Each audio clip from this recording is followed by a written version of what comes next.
warm round of applause. Thank you very much. So if we're going to understand the rise in personal power, it helps to start when we lost it. We lost it when industry won the Industrial Revolution and the Industrial Age started. And what we lost was our participation, our sense of participation, the mental models that we built working with nature. The entire agrarian age, which ended when the Industrial Age started, was one in which, for better and worse, we participated in nature. If you want to have a sense of what we lost, consider many of the English surnames that a lot of us are familiar with. If your surname or a friend's surname is Baker or Tanner or Merchant or Mason, that was work that those people did in the world, expert work. You had to be good at doing those things. And those are now fossil remnants that persist in the names that we have. But we lost that when we came to shift our dependence, our framing of our understanding of the world, from one that was based in nature, which we understood very well, of life and death and the cycle of those things, and participating in that, the tribes we were part of, the groups we were part of, the people we knew, to machines. In the Industrial Age, our understanding of machines is profound. Our understanding of the world in terms of machines is profound. That framing, the machine framing, is one that we participate in, and we understand everything in terms of that. And nature takes a back seat. It's actually worse than that. If you go to the University of Wyoming in the U.S., over the door of the geology department, of all things, engraved in a stone there, are these words: "Strive on, the control of nature is one not given."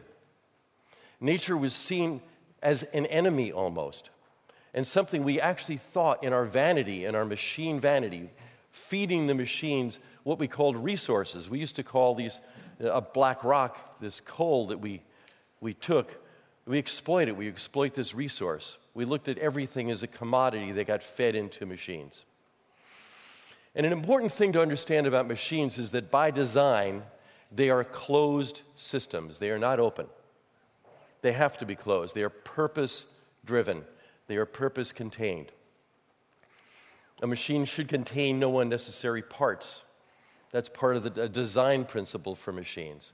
As we improve machines, we take more parts out of them. But they're closed things by design. And the things that we understand in terms of machines, including our organizations, are also closed by design. So, for example, business.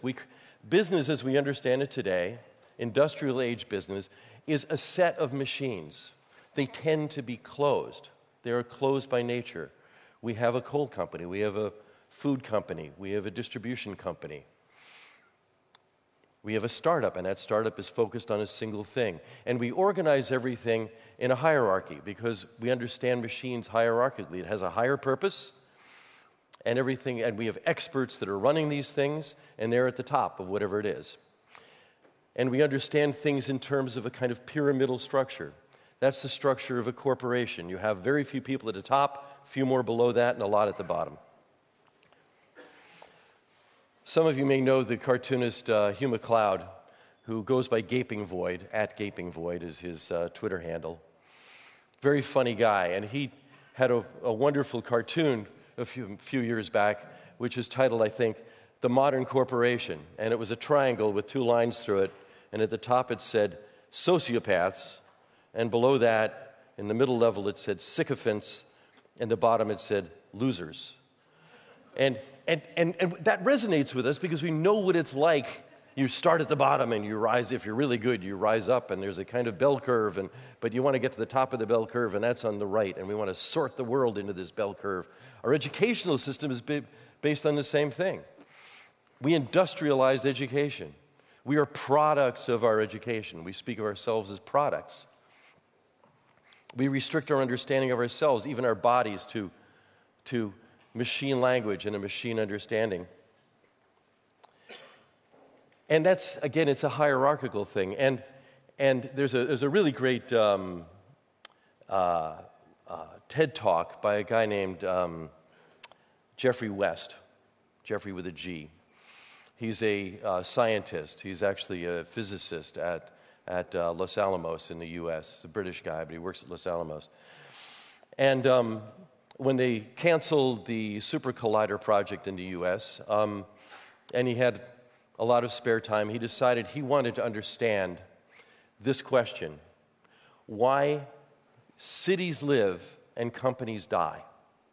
Because he noticed that you can bomb a city, you can have a plague in a city, you can set a city on fire, you can bomb it to oblivion, and it comes back.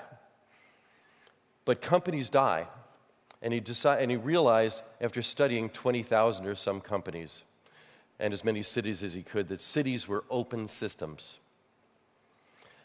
What you got were increasing returns out of inputs into cities. The more variety you put into cities, the more ethnic groups, the more professions, the more different kinds of restaurants, the more different kind of everything you fed into a city, the more a city thrived. They were open systems by nature. They had bad things going on in them, but they tended to be self-healing and self-improving. The larger they got, the more varied they got. They were essentially open systems, where companies tended to be closed systems. Because companies were like people. Companies were like animals. And we are closed systems as well. And over time, you get decreasing returns from inputs into the machines, which we have to admit we in fact are. So where we are now, and the reason personal power is going to rise, and is rising already, is that we are in this third age. This third age was named the Information Age by Alvin Toffler, who was a futurist. That used to be a job, a futurist. I'm wondering why a historian isn't a pastist, but anyway, a futurist. He wrote a book in 1980 titled The Third Wave. And he said the first wave was the agrarian age, the agrarian revolution and the agrarian age. The second wave was the industrial age. And he saw coming a third age, which was the information age, which we might call the data age. And this is an age that, while he saw it coming and saw it in terms of information, because it was already apparent. It was 2 years away from the IBM PC when he wrote that. It was 4 years away from the Macintosh. It was 15 years away from the internet and the rise of Windows. Windows 95 showed up in 1995, same time as the internet we know today. But he saw it as information. And we've kind of inherited that idea, because that too has a bit of a machine implication to it. We talk about information as if it were a commodity, as if it were one of these resources that we're going to control like we control everything else in nature. And a synonym almost for information is data. And we're very concerned here about MyData right now, today, because it's threatened, it's being exploited by people who have machines, really good ones, right? And are exploiting our personal data for their gain or whatever else it might be with their closed systems. So to get a handle on what's really going on in the age we're in now, that Toffler named the information age, I'd like to share a discussion I had, a really interesting conversation with Tim O'Reilly. Tim O'Reilly is the publisher of O'Reilly Books. The geeks among us know his books really well. He has a lot of conferences. He's a bit of a futurist himself. All of his conferences are bets on what's coming up now, coming up in the next few years. And Tim and I were talking about the discomfort we had with the term information used as a commodity. You give me some information. As if you're handing me a pile of stuff. What is that? We didn't like that, because that's not what really goes on in conversation. It's not what really goes on with participation. And in the conversation that we have, what emerged out of it was a set of insights, two in particular. One was that if we look at the term information, the word information, the English word, is derived from the verb to inform. There's a noun, information, derived from a verb to inform, which in turn is derived from another noun, to form, to shape, to make. Which means that if you tell me something, I haven't heard before. You've changed me. You've formed me.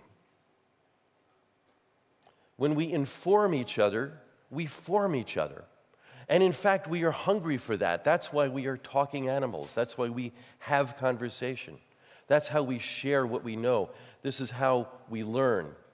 We are informed. We are changed by the books we read. We are changed by the things we see on our glowing rectangles. We are changed by these things, and we hunger for that change. That's part of our legacy as human beings. Mahatma Gandhi said, learn as if you'll live forever, live as if you'll die tomorrow. Until the day we die, we still stay hungry for, not just for information, but to be formed by other people who know more than we do, or just at least want to share something that they're learning through their experience in the world. And the second insight that came out of that is that authority is the right that we give others to author us. We are all authors of each other. Now, the marketers like to talk about influence, but that's not what matters. What matters is that we are all authors of each other. And yet we become independent and sovereign and unique human beings. So, to think a little bit more about the age that we're in right now and some of the challenges we're up against, just look around the room a little bit and notice each other. Two things I want to talk about when we look at each other and we regard each other. The first is that we are all different by design. We are heterozygotic, or heterozygous, I think is the correct term, which means that no matter how many times we reproduce, every one of us is going to be different. We are built that way. There are lots of other species that are like that. Apples, in fact, are like that. You cut an apple in half, take all the 5 seeds out, you're going to have 5 different trees. All the apples that we know are clones of one tree, one Macintosh, one delicious, one granny apple. We can't do that with human beings, though, not yet. We don't want to. But we are all different. That's what we contribute to society. We contribute what makes us different and what makes us alone good at what we do and what we bring to this system that we participate in. So I want to talk about that system because it's not the information system. It is the internet. Our age began on April 30th, 1995. April 30th, 1995 was when a network called NSFNet for the National Science Foundation in the U.S. said, we're going to go down because we're tired of whatever it is. The problem that they had in the internet, what kept the internet from spreading outside of universities and governments and large companies, it had been around already for a few years, even decades measuring from some beginnings, was that the NSF alone prohibited commercial activity. They were not neutral in terms of that we talk about now with net neutrality. They said, we don't want commercial activity on here. And when they went down, suddenly we had Amazon, we had eBay, we had e-commerce, we had ISPs that were in the business of helping you get the internet and give you access to it. We had graphical browsers. That was invented by Mark Andreessen and friends in 1994. Netscape came along. Netscape Navigator, the descendant of that is Mozilla's Firefox. Internet Explorer came along around the same time. Other browsers. But the understanding we have of the internet is one that was born April 30th, 1995. Several things are important about that. One is that it's still early. That's only 21 years. In the history of humanity, in the history even of business, that's not very long. So the second thing we should notice when we look at each other is that we have privacy worked out in the physical world. We are wearing privacy technology. Clothing and shelter is the earliest and simplest privacy technology, and the manners that go with that are what we call civilization. Civilization is the system that we have for giving respect to each other. And privacy is an essential part of that, but we figured this out. We were naked in the Garden of Eden too, but we got clothes, right? We cover these things we call our privates. We have this worked out. It's not controversial in the physical world, but privacy is controversial in in the internet world, this new world that we made, and we're still making, because we haven't worked out clothing and shelter yet. Now, a little bit more about the internet. The internet was not designed beyond one principle. It was called the end-to-end argument in system design by Reed, Salzer, and Clark. It was an academic paper, a science paper, that said if you're going to design a network, a smart way to do it is you put all the intelligence at the ends, you have nothing but ends, and you have stupid in the middle. And all stupid does is make sure that the ends can connect. And the internet protocol was based on that. And the internet that we have today, the thing we set loose in the world, the thing that made a second world alongside the physical world we already have, a world that human beings created for themselves. The miraculous thing about that is it's based on manners. It's based on a protocol, a simple protocol, the internet protocol, IP. And all that protocol says is that in this world of nothing but ends, what you do is you send data from A to B any way it can get there. And if it doesn't get there, you send it again. And that's why the NSF net prevented the internet from having commercial activity on it, because one of those networks wouldn't allow commercial activity. Once that went away, we could disregard everything in the middle and only look at each other and the things that we connected. And an effect of the internet, and this is a crucial and very powerful thing, like the machine age that brought us machines that we couldn't get out of our minds and out of our lives, what the internet brought to us, what we experience right now on our laptops and on our phones, is the absence of distance. Distance is something we understood in nature. Distance is, we're relying on my voice reaching you people in this room and not going beyond this room, because we understand the nature of sound. And that's a fundamental thing that we had. But on the internet, we are all zero distance apart. We created a giant three-dimensional hollow zero between everybody. And through that hollow, which is stupid and empty in the middle, there is a line of sight between any 2 points. That is the world that we created, and it is not like anything. This is why it's so hard to describe the internet. Like the universe, it's not like anything else. There's only one of it. And like the universe, and like Jeffrey West said about cities, it is open. And it wants to be open, and it rewards open, and it welcomes open, and it gets larger and more complex and better and more capable based on the participation of the people who made it, and the people who were on it, and the people who participate in it. And participation is it. The rise in the power of individuals starts with participation. And it's not us contributing data. Data is important in the same way that atoms and molecules are important. But we can't think of ourselves in terms of atoms and molecules. We're organized on a higher principle than that. And data needs to be organized and used on a higher principle as well. And that principle, in fact, is participation. Now, what makes us want to participate? What makes us want to get on these things and be zero distance from whatever we want, whatever we could learn from? Well, there's a great movie a few years ago called State in Maine by David Mamet. Mamet wrote it.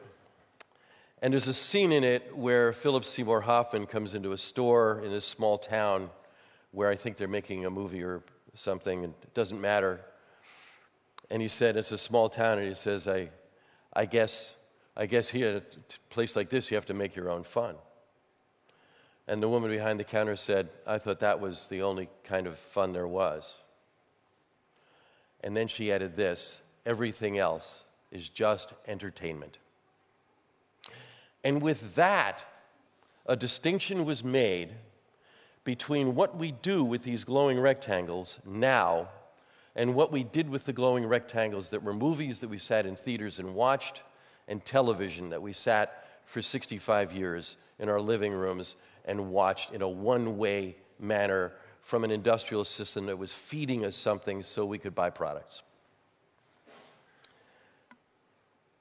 We participate for fun. We want to do things that are fun. Our youngest kid is now 19. When he was 3 or 4 years old, he walked into a room one day and he just said, let's have fun. Like this is all I care about. Let's have fun. Learning is fun. Learning more is fun. Linus Torvalds, possibly the best-known export of Finland at this point, in a huge way. Linus was a student here at the university in Helsinki when, for fun, as a hobby, he invented Linux, which is the operating system that runs most of the world right now. It's what's in all your Android phones. It's what runs Google and so many other things. It's in clocks. It's in everything. He did it, and he wrote a book. His autobiography, as it were, several years ago, was titled Just for Fun. It's hard work. It's tough discipline doing what he does as the chief maintainer of the most important and essential operating system in the world. But what makes people participate in that is they want to have fun doing it. They want to submit patches. And he might be rough on people who submit those patches and they were stupid about the way they did it or whatever. It's not necessarily a well-mannered place. If you look at the Linux kernel mailing list, it's not. But it's a place where everybody contributing is having some fun doing that. We're getting something out of it that's enjoyable. That's what motivates us. And what we're up against is this transition right now between the world that we understand in terms of machines and the world that we understand in terms of participation. The world that grows through participation. The world we have fun participating in and that we made for ourselves. And the timing is good because there's something else in human nature that tends, even in the agrarian age, and maybe especially then, to be exploitative. We have been a pestilential species on this planet. If you look at it from the planet's point of view, we've been extremely pestilential. How do we fix that? Well, we invented this other world that coexists with it called the internet, where we are all zero distance apart and we all have something unique to contribute. When I asked you to look at each other and look at our faces that are all different, that's what we really need to rely on for this, is our differences, the things that only we can bring. We are not the same now that we were 10 or 15 minutes ago. We will not be the same after this conference. The sessions this afternoon, if they're good, and they probably will be, the ones yesterday were very good, are going to change us. We're going to grow through that, and we're going to participate back in that system. And it has to be an open system. And we're in a fight between open and closed. We're in a fight between heterarchy, which is what the internet is. It is a heterarchy, like a city is a heterarchy, and hierarchy. And we're in a fight with the noise in our heads that says everything is a machine, including our companies. We still want to make companies. We still want to hold tight with our intellectual property and our patents and the rest of it, and not necessarily share those things. And we haven't worked out yet exactly how to do that right. The one thing that's clear, however, is that participation is what's going to make it go. Participation is the salvation of the world and of ourselves on this second world we made, along with the first one that we had in the first place. And so with that, what I'd like to do is turn it open to the group and continue participating with you guys. I want you to be the author of me, as well as me being the author of you. Thank you. I see Molly down there going, is this?